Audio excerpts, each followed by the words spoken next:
Today we're going to talk about the respiratory system, which is the system responsible for taking in air from the outside of our bodies and then into the lungs inside our bodies, so that the circulatory system, our bloods, can take up the air and also release any gases that we don't want from the body through the respiratory system as well. So the heart's, the circulatory and respiratory system work very, very closely with each other, and we're going to talk about that today.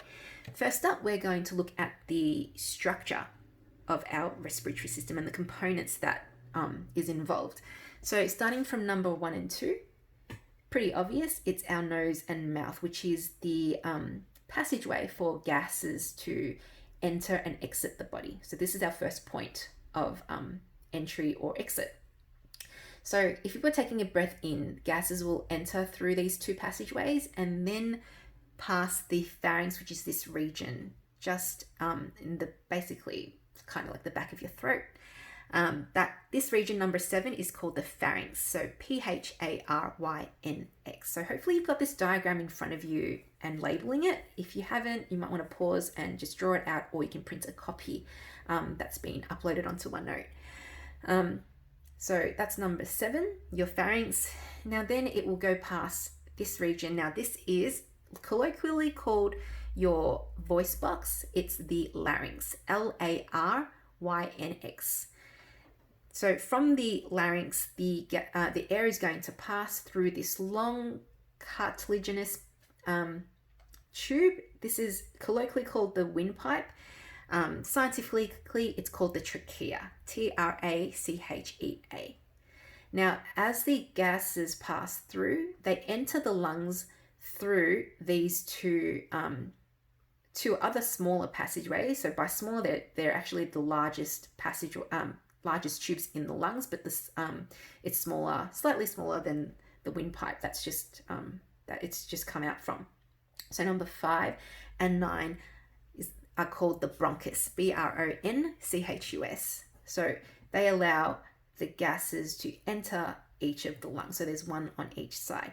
Now the bronchus then branches off into smaller passageways called the bronchioles. So those little ones that you see at the ends, Bronchiole,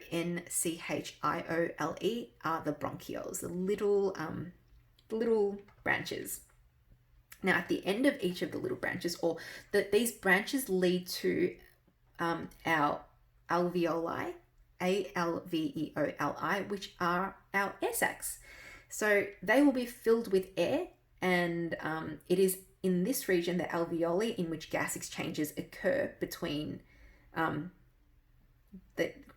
this compartment here and also the blood that is passing through from the circulatory system.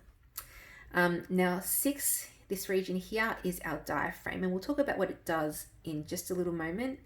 Not to forget number 4, that's our lung, one of 2 lungs that we have. Now, how do we breathe? Inhaling and exhaling looks something like this.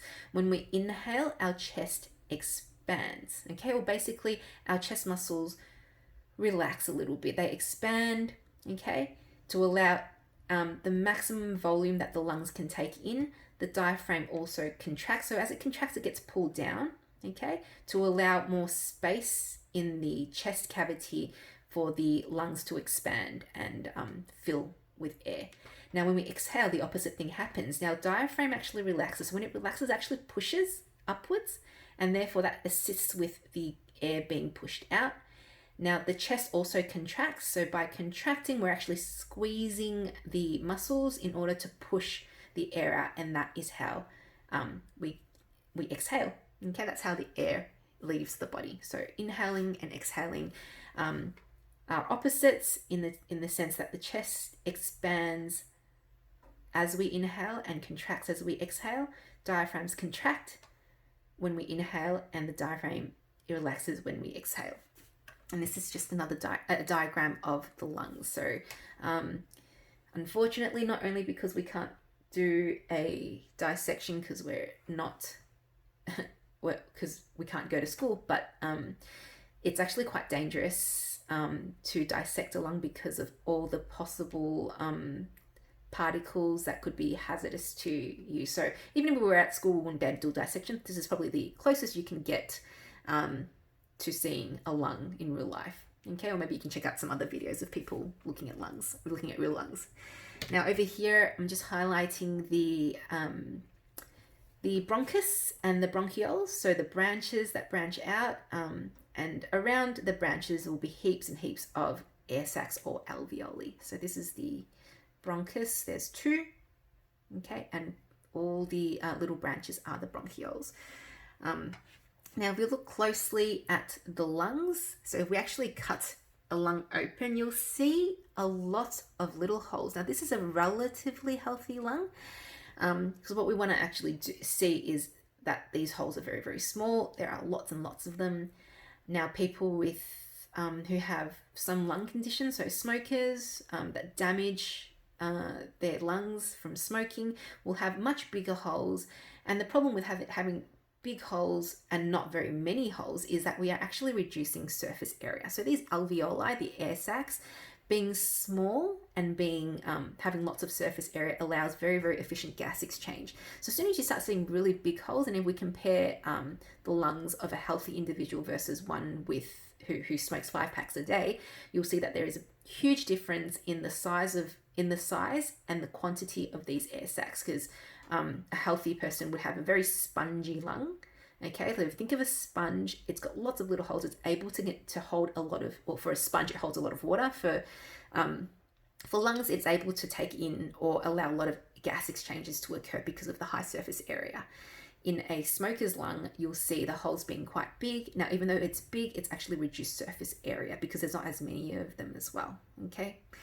Now, what do alveoles look like? So you can imagine alveoli as a bunch of grapes, and a bunch of grapes obviously have these individual grapes on the end of them, and each of these individual grapes, or each of these sac, contain that it consists of a very thin membrane. And what's working very, very close with this air sac are these capillaries. Okay, they're also very, very thin. Now we want them to be thin because we want gas exchanges to occur between the air sac, okay, and also the capillaries. So we actually want the red blood cells to be able to take in the air, the oxygen that's coming in, and also release the carbon dioxide that has arrived to be removed from the body. So the capillary network that covers the entire surface of the alveolus is there so that gas exchanges can occur, and the membranes are quite thin as well. And as you can see here, the pulmonary arteriole will arrive. So deoxygenated blood that's also probably very high in carbon dioxide will arrive. It will remove some of its, or hopefully most or all of the carbon dioxide or the unwanted gases, and take in oxygen, and then it'll become oxygenated blood, which will then return to the heart for pumping around the body.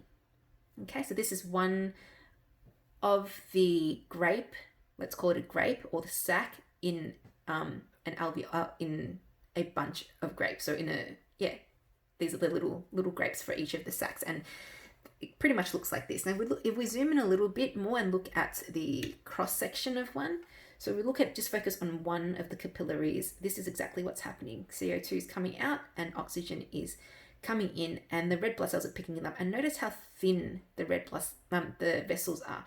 It's thin enough so that one red blood cell is able to pass through almost one at a time, okay, through our alveoli or our air sac. Okay, then this allows for efficient exchange between these two components. And that is pretty much all I'm going to delve into today for the respiratory system for now.